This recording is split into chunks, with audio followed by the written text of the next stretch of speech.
یہودی جو مذہب ہے، نام جو ہے آپ یہودی سنتے ہیں، یہ دراصل حضرت یعقوب علیہ السلام کے 12 بیٹے تھے، ان میں سے بڑے بیٹے کا نام یہودا تھا۔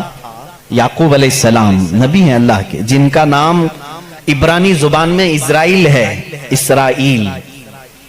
ان کے بیٹوں کو بنی اسرائیل کہتے ہیں۔ وہ 12 بیٹے تھے یعقوب علیہ السلام کے، انہی میں سے ایک بڑے بیٹے یہودا تھے، یا بیچ میں کوئی ایک بیٹے کا نام یہودا تھا۔ اسی نام سے جو بھی بنی اسرائیل ہوتا اسے یہودی کہا جانے لگا۔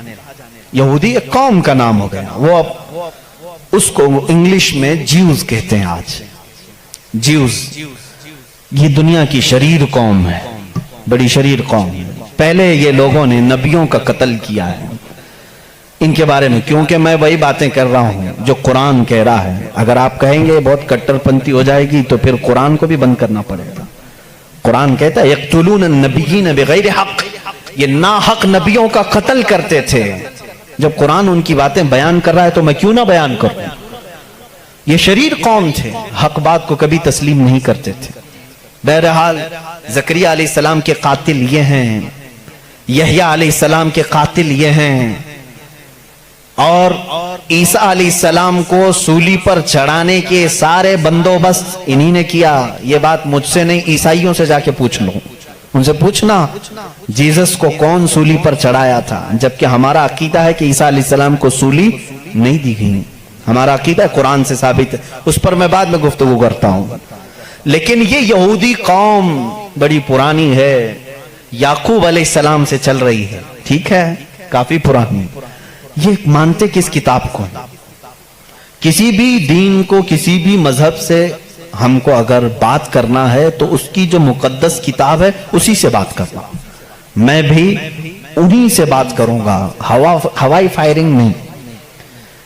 جو مقدس کتاب تمہارے نزدیک ہے اسی کی باتیں اگر میں رکھتا ہوں۔ یہاں محفل میں اتنا وقت نہیں ہوتا، تھوڑی تھوڑی جھلکیاں میں دے کر کے جاؤں گا تاکہ جو ریسرچ اسکالر ہیں وہ اس کو آگے بڑھائیں اور پھر اپنی تحقیق سے لوگوں کے سامنے یہ باتوں کو لائیں۔ یہودی قوم جس کتاب کو مقدس مانتی ہے وہ تورات ہے، جو موسیٰ علیہ السلام پر نازل ہوئی، اور زبور ہے جو حضرت داؤد علیہ السلام پر نازل ہوئی۔ ان کتابوں کے مجموعے کو آج انگلش میں اولڈ ٹیسٹمنٹ کہا جاتا ہے۔ یہ کتابیں مارکیٹ میں دستیاب ہیں، ان کو کیا کہتے ہیں؟ Old testament. تقریباً اس کتاب میں جو الگ الگ چھوٹی چھوٹی کتابوں کو ملایا گیا ہے 73 کتابوں کا مجموعہ ہے اولڈ ٹیسٹمنٹ۔ جیسے قرآن میں 30 پارے ہیں نا، پہلا پارہ، دوسرا پارہ، تیسرا پارہ، اس طرح سے اس میں پارے سمجھ لیں یا الگ الگ ٹاپکس۔ یہ کتنے ہیں؟ 73 ہیں۔ اس میں بھی ان کا بڑا اختلاف ہے، میں سارے اختلافات نہیں بتا سکتا آج، لیکن قرآن میں سب کا اتفاق ہے، چاہے وہ شیعہ ہو، دیوبندی ہو، وہابی ہو، اہل حدیث ہو، کوئی بھی ہو۔ جو عقیدہ ہم رکھتے ہیں اہل سنت و جماعت کہ قرآن کے 30 پارے ہیں، سب کا اس بات پر اتفاق ہے۔ لیکن اولڈ ٹیسٹمنٹ پر سب کا اتفاق نہیں، ان میں سے کچھ مذہب 73 مانتے ہیں، کچھ 66 مانتے ہیں، 66 مانتے ہیں، کچھ لوگ 27 مانتے ہیں۔ بہرحال اولڈ ٹیسٹمنٹ میں ایک باب ہے جس کو استثناء کہتے ہیں، ایک پارے کا نام ہے، ایک کتاب کا، ایک جز کا، جس کو ڈیوٹرونومی انگلش میں کہتے ہیں۔ اس میں ایک آیت آئی ہے۔ آیت ظاہر سی بات ہے اللہ کی ہے، آیت اللہ کی ہے اور موسیٰ علیہ السلام پر نازل ہو رہی ہے۔ اللہ تعالیٰ فرما رہا ہے، اے موسیٰ، میں تمہارے بعد تمہارے بھائیوں میں، بھائیوں سے مراد نبیوں میں، ایک ایسا نبی بھیجوں گا جو تمہاری ہی طرح سے ہوگا، تمہاری طرح سے ہوگا، لیکن میں اس کے منہ میں اپنی زبان رکھ دوں گا۔ اور دوسری آیت آتی ہے کہ وہ فاران کی چوٹیوں سے چمکے گا۔ یہ فاران کیا ہے؟